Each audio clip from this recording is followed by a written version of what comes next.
we've done more than 150 events, like 13 years or more now that I do these events in Bangkok. So the goal has always been to try to educate people. Not necessarily for me to try to get work from people, so this happens as well, and I hope it's going to happen for you guys as well.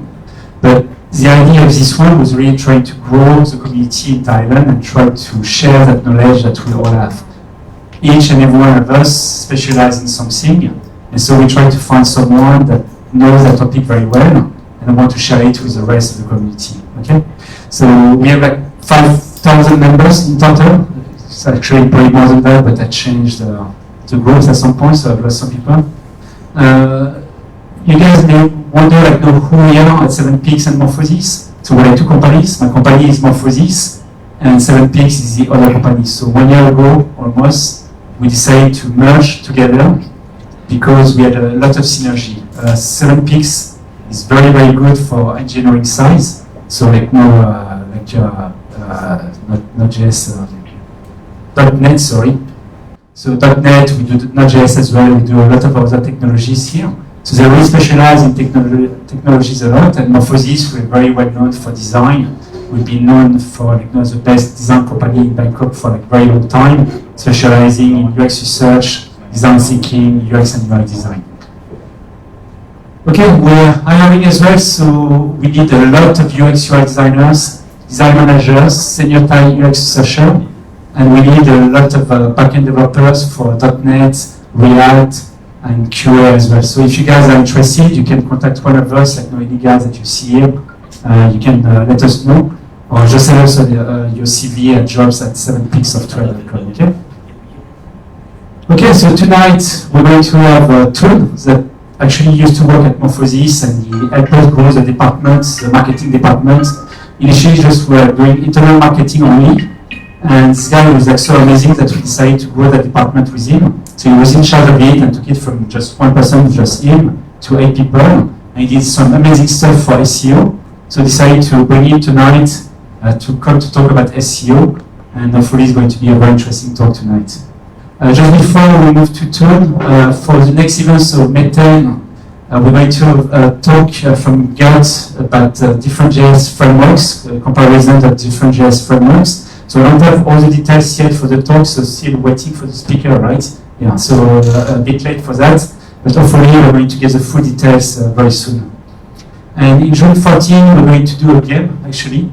So I know two guys that created a game called Make It, and it's for behavioral science. So we're going to do it as a workshop to learn about behavioral science. So we're going to make different groups, about 8-10 groups, and with that game, the cards. We're going to play the game, so if not everyone can play, other people can just observe, so it should be a very interesting game to learn about behavioral science. All right, moving on to Toon now. And Toon, if you want to come, Chloe.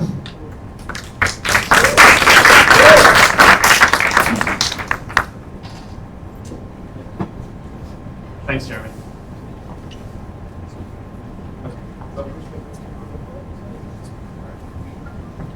Okay, thank you everyone. So my name is Toon, and today I want to talk about working with SEO cross-departmental learnings from product sales and marketing. Before we do get started, here's a quick introduction of myself. So yeah, like Jeremy said, it's actually at Morphosis where I got the opportunity to start my SEO career. It's where I honed my chops to today. So I owe a lot of my career, obviously, to Jeremy, Chris, and Ben. And so I feel honored and privileged, of course, to be speaking here at BKK WEB. So to describe what I do, I basically look at myself as an organic growth expert. I work with brands to really help their products grow sustainably in the long term. So currently I'm at Electrolux. I'm their Regional SEO Manager, working across the APAC EMEA region, from the Middle Eastern countries to Southeast Asia to Asia Pacific and Australia region. 30 plus websites combined that I'm managing right now under the scope, and while also running my own practice. So if you don't know about SEO, the way that I look at SEO as a job is not so much about the growth strategies, the cool tactics that you do to get quick rankings, as you might have heard. The way that I look at SEO is basically how can we make people come together to deliver real impactful results to a particular product that you're working on. It's a job that requires generating buy-in. It's a job that requires communicating across different departments to make people understand the value of what you're doing. Because if there's a key message that I want to deliver at the end of today, it's that SEO doesn't really come from a team.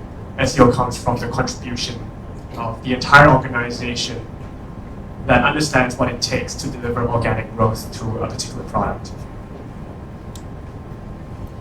Okay, so I just want to gauge the room a little bit before we start. I want to know what kind of jobs people do here a little bit, so that I can know where in the slides I need to stress. So just by show of hands, right? Just by show of hands, if you work in a product team, so if you're a designer, if you're a product owner, if you're a developer, can you raise your hands? Okay. Okay, quite a few. What about marketing? Anyone working in marketing? All right, cool. What about in executive, in sales or business development? Okay, quite a few as well.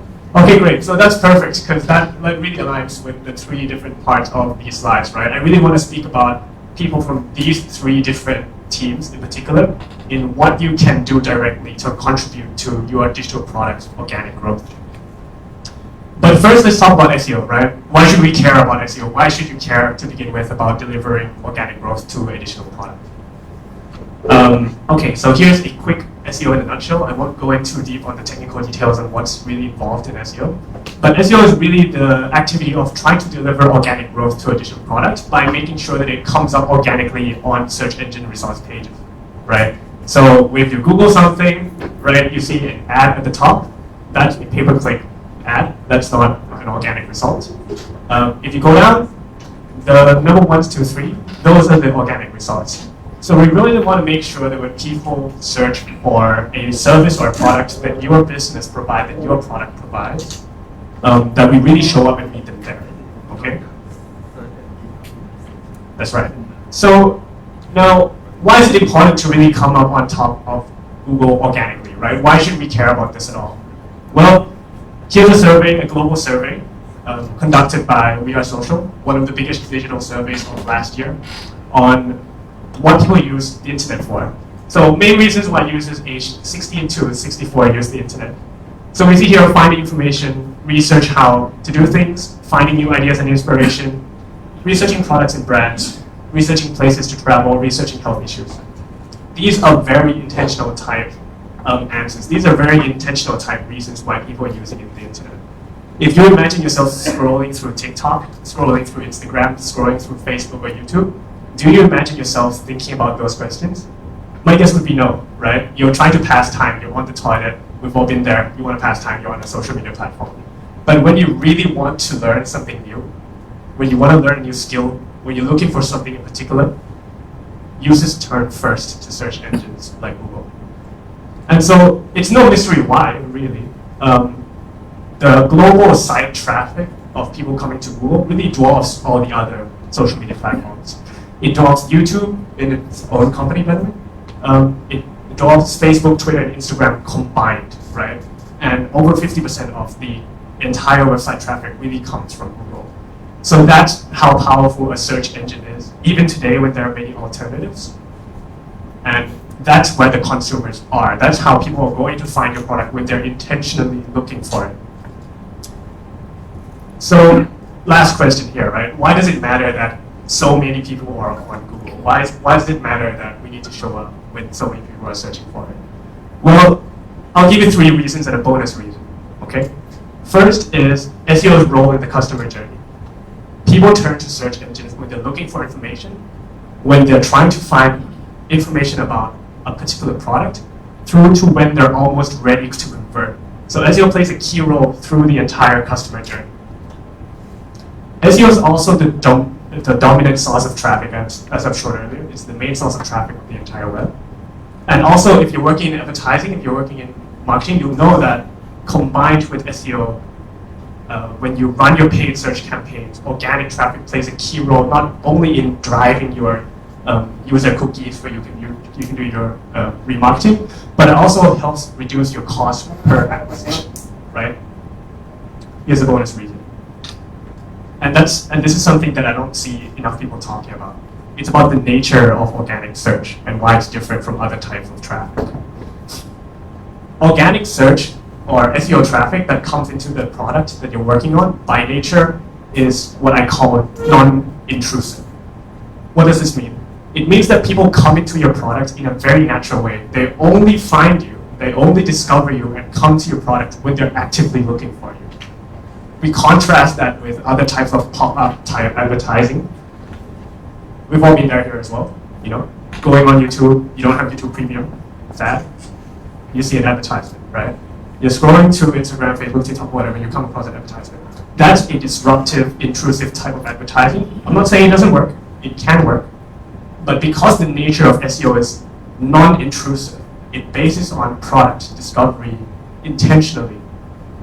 That's why the conversion rate, the quality of traffic, the engagement rate of organic traffic is by far, in most products, in most cases, the highest across all sources of traffic.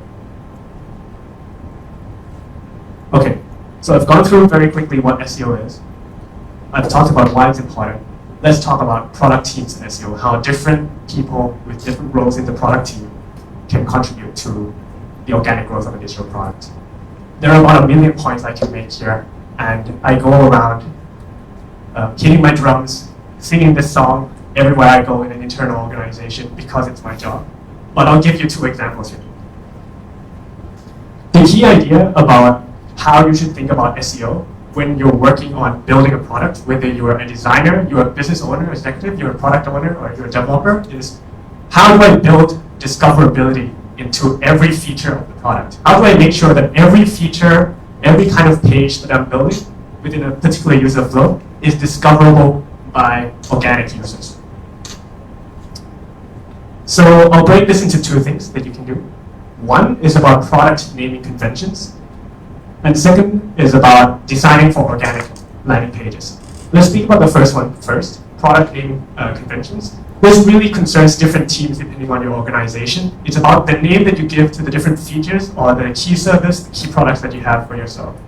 Sometimes this control only lays with the business owner. Sometimes it's with the brand and communication team. Sometimes it's with the product owner. And other times, the design team actually has the liberty to name these things themselves. So, you know, the control over the product naming conventions of different features within a particular product is going to vary depending on your organization. Okay, so let me demonstrate why product naming conventions are really important. Let's just play a quick game here. So can you guess what these people or these meme type salesmen are talking about? Our brand provides the best light amplification by simulated emission of radiation. Anyone have a clue what they're talking about?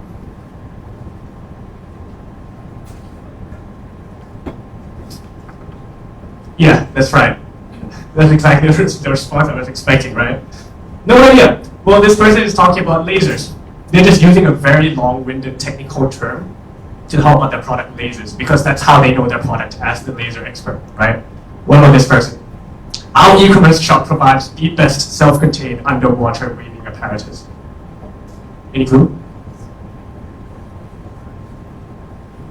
Yep. Scuba. Exactly. Do you dive? Yes. Okay, so that's why. Yeah, so this person is talking about their scuba kit. They have an e-commerce shop that's selling scuba kit, but because they're calling their product self-contained underwater breathing apparatus, most people looking for scuba kits casually will not find it, right? That's the whole point I want to make. Customers are searching. Let them find us. How? Well, oftentimes what I find working with big brands, small brands, is that there's often a mismatch between how people internally talk about their product and services versus how customers are searching for their product and services. Let's say you're running a very simple e-commerce shop, you're selling shoes, but you keep calling your products footwear. There's no way that people searching for shoes is going to find your footwear page when other brands are calling their product shoes, right? So it's always something that people in charge of naming these features, naming these conventions will need to keep in mind. Do you want to be unique in calling your product something unique and very different and creative, or do you want people to actually find it? Of course, the key exception here is that if your brand is so big that your product is synonymous with the actual product itself, like iPhone, right? That would be the exception. But in the 99% of the cases, it's really important that the way we talk about products internally, about each individual feature, needs to align with the way the users are talking about it. Otherwise, they're not going to find it. Here's a case study. I'm talking about Figma here. This should be close to home for most people working in product teams. Figma, of course, is today the household name for design software. And this is Figma's historic traffic graph of the past 7 years. I really want to pull our focus here to 2018, in particular November 2018. Figma was started long before that, but from 2015 to 2018, it was not seeing a lot of organic growth. I really want to dig deep here in what they did between 2018 to 2020.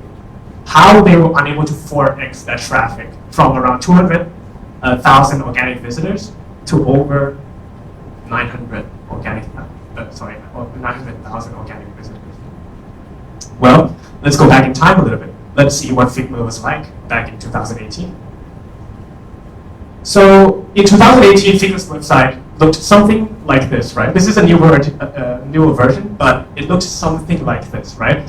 They only had quote-unquote branded pages on their website. Pages that look like this. Nothing great is designed alone. Nothing great is built alone. Nothing great is made alone. Now, as someone who used to be a copywriter myself, that's great coffee. The problem with this is, that's not how people search. People are not searching, I want to build stuff with other people, or I don't want to design alone, right? That's not how designers search. That's not how design companies search. What happened a year later was that in 2019, they launched a ton of pages to match the way their target customers are searching for their products.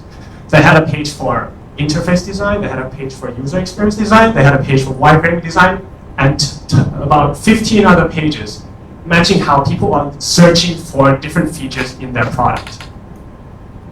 What happened was that in 2018, Figma started to address how users search for their products. And in the process, it kickstarted this unrelenting growth that the company experienced, eventually turning it into a household name that it is today, right? So if you have a say at all in the way that different features, even tiny features in your product is being called, or you have a say in the whole product on what it's being called, right? I would really urge you to think hard and think deep about how customers are searching for it and how you can match that search demand. Okay, now to the second part, let's talk about designing for organic landing pages. And this mostly is directed towards UX UI designers who are working on particular pages. The question I want to pose here is, when you're thinking about a user flow, what kind of assumptions do you make? I work very closely with UX designers. I've worked very closely with UX designers throughout my SEO career. And that's thanks to my previous role at Infosys, being in a design-first company. But also I've carried that over to all my other roles, working with SEO, working with designers on SEO all the time. What I typically see when we're taking a look at user flow is happening less now, but it's still common. Is this, right? Let's say again, sorry for using this example again. Let's say the user is on the toilet, right? Take it out, they don't know what to do. They pick up their phone, they scroll. And you're designing a user flow for an e-commerce product. Again, this is a very simplified version so that I can fit it into this slide. But hear me. They come to the homepage, they look at product categories, they shop for it. They look at product details, they eventually click on buy now, they check out, and then checkout complete. One more.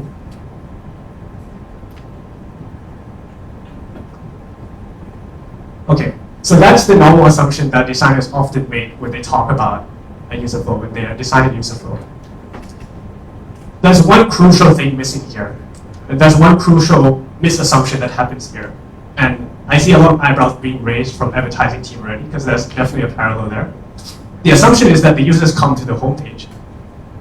When in reality, when we're working with SEO, a lot of the times people searching on Google will land directly into your product category pages, they'll land directly into your product detail pages, they'll land directly into your lead generation service pages, right? And so the question now is, how do we design around the fact that people are not only coming through this intricate flow and slowly learning about your product, but coming straight into the middle of the flow that you've assumed for? and getting them acclimated to your brand while also improving conversions at the same time. So here, how do we design pages in the middle of a flow for organic search, right? How do we accommodate these two views together? 3 things that I want to talk about. Obviously, this is very case dependent. It depends on the product. It depends on the users that you're working with. It depends on the search terms, right? But these are 3 overarching themes that I see all the time. First is website navigation. How important do your most commercial, your money pages seem? Not only for Google, but for search engines. Category pages. How do you build semantic relationships on pages that only contain images to make sure that they mean something to bots? And finally, service pages. How do you cultivate authority and trust with both users and search engines? Let's first talk about website navigation. Now, this is a battle. I would use the word battle because I would go that far. This is a battle I've fought hundreds of times over in fields today on navigation. I'm a full proponent of the mega menu. Mega menus are basically big drop-down, complex-looking menus. A lot of the times, the feedback I get is that, hey, mega menus are bad for our user experience. It's too confusing. It's too complex. We keep things simple. We show them what they want. End of story. Well, let me just get one fact straight. Mega menus are great for SEO because you show many pages on the mega menu, and the perceived importance for search engine increases, and so that's why it's SEO friendly, right? But the point I want to make here is that mega menus have shown to be really helpful for user experience as well. Nielsen Norman Group does some of the most wide, deeply covered, best researched studies for UX design, right? They said that users who interacted with mega menus spend an average of 4 seconds longer than traditional menus. If you're in CRO, mega menus are great for CRO as well. Mega menus can boost e-commerce sales by 30%, providing users with quick access to relevant products and categories. They help they find what they're looking for more quickly. So mega menus are definitely one big thing that goes a long way to help people coming in the middle of the flow because it allows those pages to become more seemingly important for search engines. And so people are more likely to find those pages when they look for them. Second trend here is product category pages. If obviously this only applies to e-commerce type products, right? If you're running an e-commerce shop, you have a product category page. Product category pages are very tricky because they only really contain images and slots to individual product pages. How do we make sure that those pages are seen by search engines and coming up highly, right? So let me take a quick break here and give you a 1-minute rundown on what's really involved in SEO before we go forward, so it makes more sense. For a page to show up on organic search, there are around 200 metrics, and it'll take me 14 hours plus to go through them, right? But very quickly, those things include the content actually on the page, the infrastructure of the website, that's why you need the mega menu, the technical profile of the page speed, how easy it is to be read, the links pointing to the page, and so on. And so a product category page, as being a very empty page by nature, is very hard for search engines to really figure out what they're about. What the biggest brands in the world do to their product category pages is sacrificing a little bit of space at the bottom of the page so they could include product category descriptive text. The product category descriptive text is a game changer for your organic search visibility. It allows search engines to really understand more about your product and what those category pages are about. And so that's why biggest brands in the world, like Best Buy, already having people know who they are, still have this descriptive text at the bottom. If you look at other e-commerce shops like Lazada, Amazon, they do it as well. That's why fashion brands like Adidas and Nike also have category descriptive text at the bottom of their category page. That's why more expensive items like furniture items coming from Weston, one of the biggest furniture stores in the US, still has their product category page description. So the bad news is, unfortunately, Google is still not smart enough to figure out your combination of images and really show them to users directly when the competition is high, and that's why we need that category page description. And thirdly, service pages. So again, going through very quickly, it depends on your product, right? These are not rule of thumb type thing that you can provide to everything. They're just trends that I'm seeing. When it comes to service detail pages, clear headings, clear feature descriptions, cultivating that trust with search engines and with users by including testimonials, including your award badges, having an FAQ at the bottom is super important. That's why the best performing service landing type pages all have this feature. Here's Panda, one of the best performing contract management tools out there. Here's Shopify, one of the best performing e-commerce CMS systems out there. All have their landing pages containing these key components for search engine optimization purposes. Okay, let's actually move on to the sales team. So, key question I want to talk about here is how can we turn Google's search results into your sales assistant? How can we turn Google from this chore that the marketing team does to your sales assistant? I don't claim to be a sales expert, but I've worked very closely with sales team, and if I've learned anything, is that the more you can empathize with your leads, the more your prospects feel like you understand their business, you understand their problem, you've been in their shoe, the more you build that empathy, the higher your close rate is going to be. So how do you create that empathy with users with the help of SEO?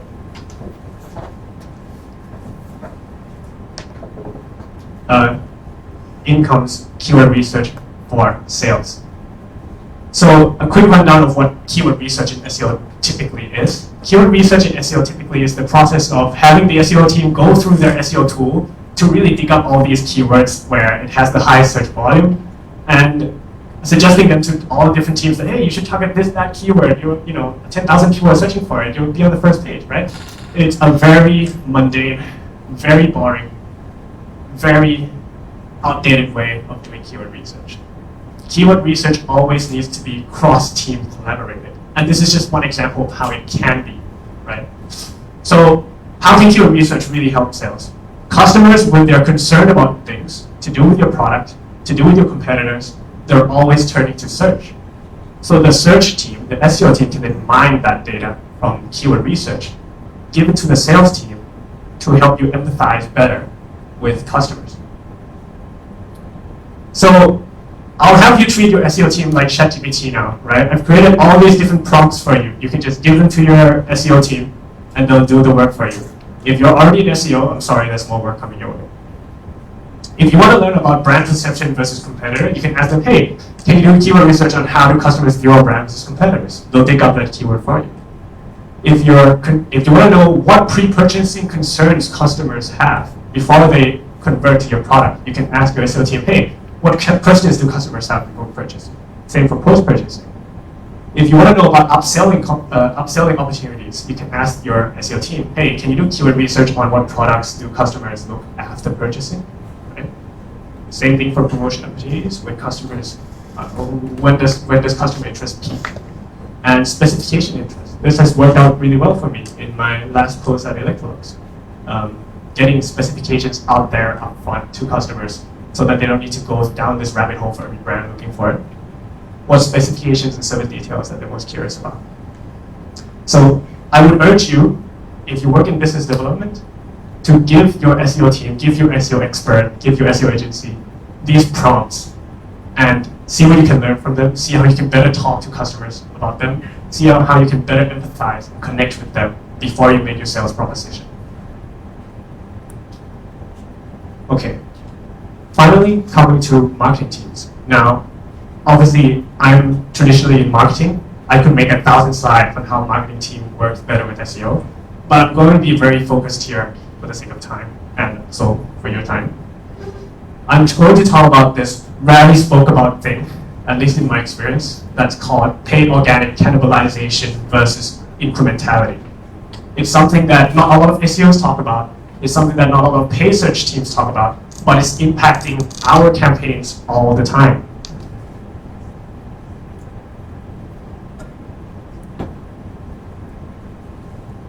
So the idea of paid versus organic incrementality can only exist in the first place if we look at search engine results pages as a single product. A lot of times SEO teams are so focused on getting the rankings higher organically that they only look at the organic rankings in Google. Paid search teams only focus on optimizing their bidding, optimizing their ad copy, that they only really focus on the paid ad part of things, right? It's about time that paid and organic search teams reach across the aisle and really collaborate on how they can better drive revenue for a digital product in marketing. So let's talk about this idea now. incrementality, cannibalization, what the hell is it?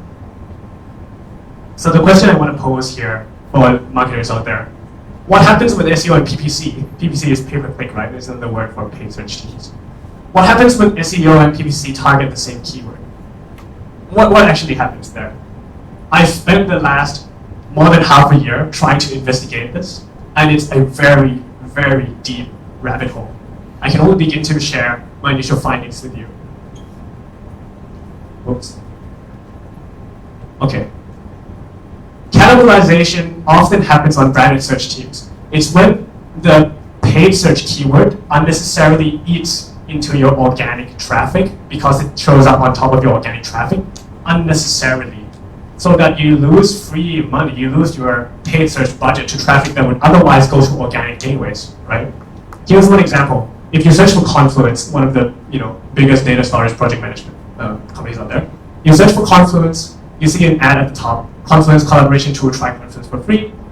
That's an ad, right? That's for paid search. At the bottom, you have Confluence, your remote-friendly workspace. That's for SEO. So that's where potential cannibalization is. That's what I'm talking about. If 100 people search for this, let's say 30 people are, let's say 100 people search for this, I'm going to give out optimistic number. Let's say 70 people are looking for Confluence, so they search for Confluence, right? They're going to click on Confluence anyway, so what's the point of having this ad here? Well, most paid search teams are quick to remind me that cannibalization is not that simple. It's not always that clear-cut. What happens is, a lot of the time when you relinquish that paid search position, a competitor takes its place, even for your own brand name. So here's an example. Notion AI pricing. Notion is my go-to project management note-taking tool. They just released a new AI feature. Searching for Notion AI pricing, you see a Notion ad, you see SEO. But also look at the top. Let's ClickUp. ClickUp is a competitor tool. It says Notion alternative. Notion is too expensive. Savage. Paid search, right? So cannibalization isn't always clear-cut. A lot of the times when you relinquish your paid ad position, a competitor takes its place. There's also this concept of incrementality. Incrementality is this well-researched field where when you have both SEO and PPC together, the overall click coming in increases because you dominate the top of search. And so the overall perceived authority when users come to the search engine results pages increase, right? So let's say that there's no competition, there might be some. You're only running SEO organic search month 1, you get 50 clicks. The search volume stays the same, you run ads as well, now you're getting 80 clicks, right? That's kind of the idea of incrementality. The overall traffic coming to your website increases when both paid and organic are there together. Now, the puzzle is, incrementality situations and cannibalization situations look very similar. They both are cases where paid and organic are together on top of search. So how do you tell if something is a case of cannibalization and a case of incrementality?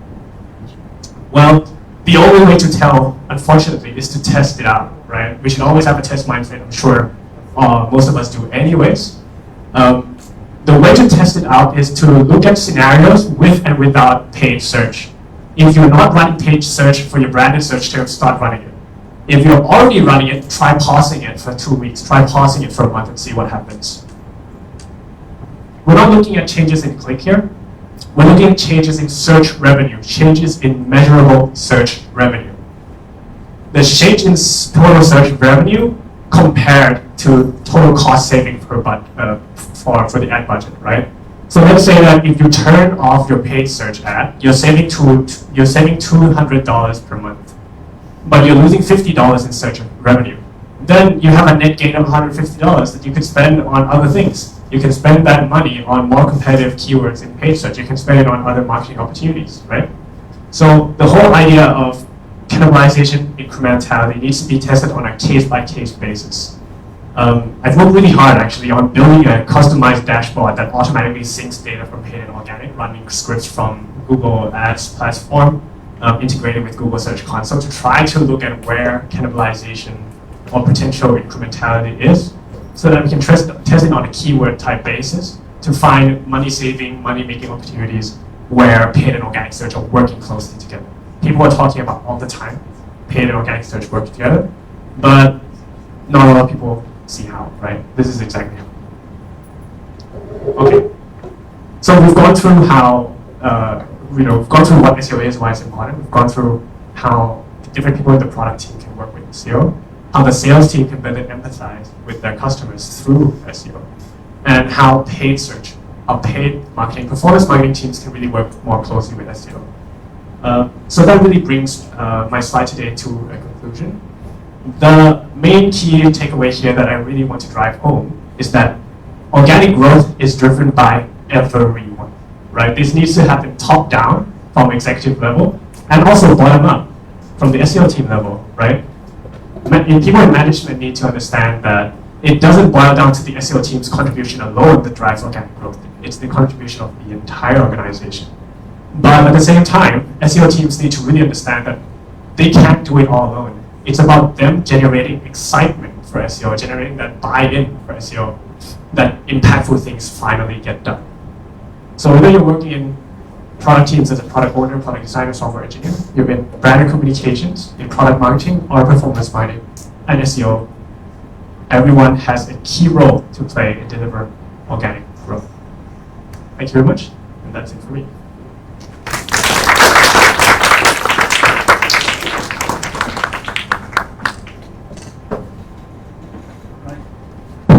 We're going to take some questions, so if you guys want to raise your hand, I'm going to come to you, give you the microphone.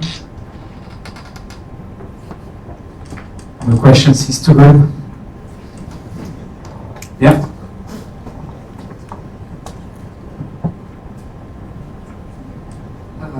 I'm a bit surprised because you didn't speak about OpenAI, Midjourney, and how like this kind of technology gonna change your job and how to incorporate these kind of tools with the SEO strategy in the future.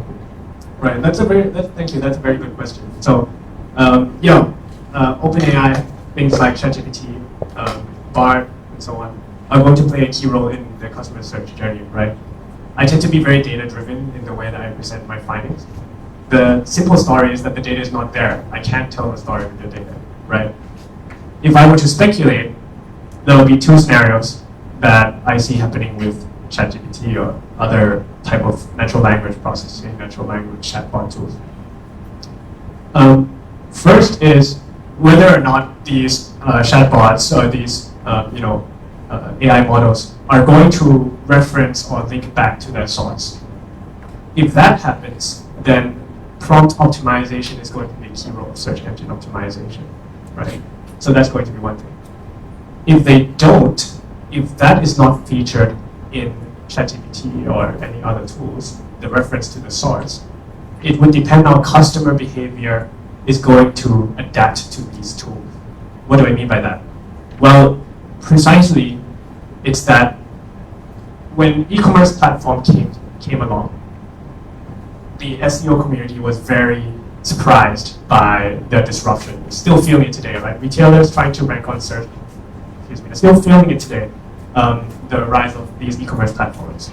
But the way that customer searches is such that they still turn to search engines when researching products, when looking for information. Now, the question here is how will search behavior change with these AI tools? If the search behavior is such that information finding journey is completely on chatbot, but commercial type intent, when people are looking to buy, they still turn to these other platforms, then search engine optimization has a role to play in both. If it's all within the chatbot, we revert back to the original story of how do we do prompt optimization to get the conversion when the commercial query comes in through those queries.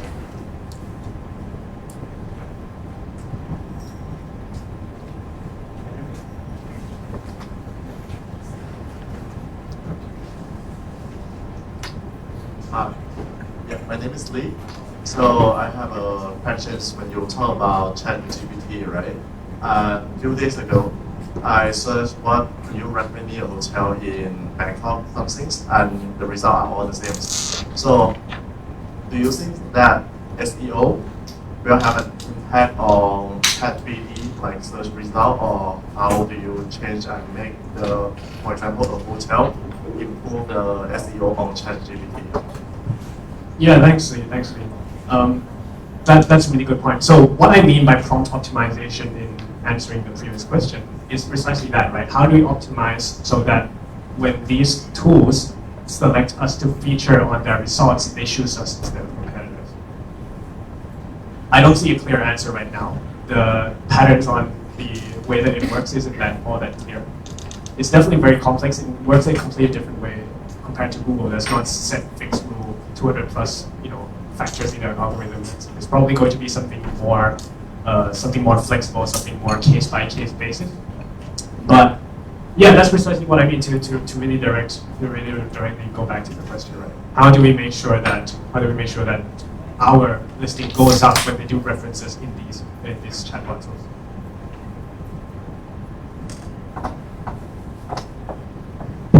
Hi, Anuj here from Ring Zero. First of all, thank you for this nice presentation. There is something that is from the user behavior point of view when we search. For me, when I search something on Google, when it says sponsored content, I just ignore it. Where it feels like somebody is trying to push by paying money to someone else. Because I know all this concept working with the marketing teams and SEOs and paid stuff. Yep. So is there any way that you take this into account? Or I think many of the people here, they might think like, when you see sponsored content, it's like somebody's trying to push something to me by paying this stuff. So you take that in account while you do the strategies? No, definitely. I definitely take that into account, and frankly, that's how I search as well, right? And maybe I'm a bit biased. I'm in SEO, Almost every. so I don't really click on ads. But the reality is that regardless of our personal experiences, a high percentage of the CTR does go to ads, regardless of the query.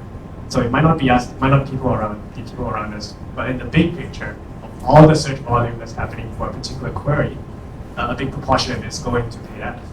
That's how things are. Now, that's oftentimes a really good thing for businesses because it allows them to bid highly for those keywords and allows them for conversions.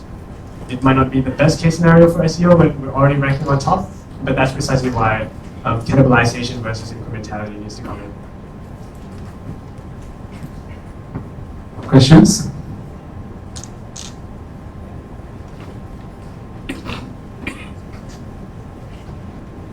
All right. Thank you very much, too. Thanks, Jeremy. Appreciate it. Okay, as I said before, like, there's the next event on May 10 about JavaScript frameworks. There's pizzas, beers, so you guys can enjoy, just stick around, do some networking, get to know each other. If you want to ask more questions to Toon, you can go to him directly. Thank you very much for tonight. Yeah.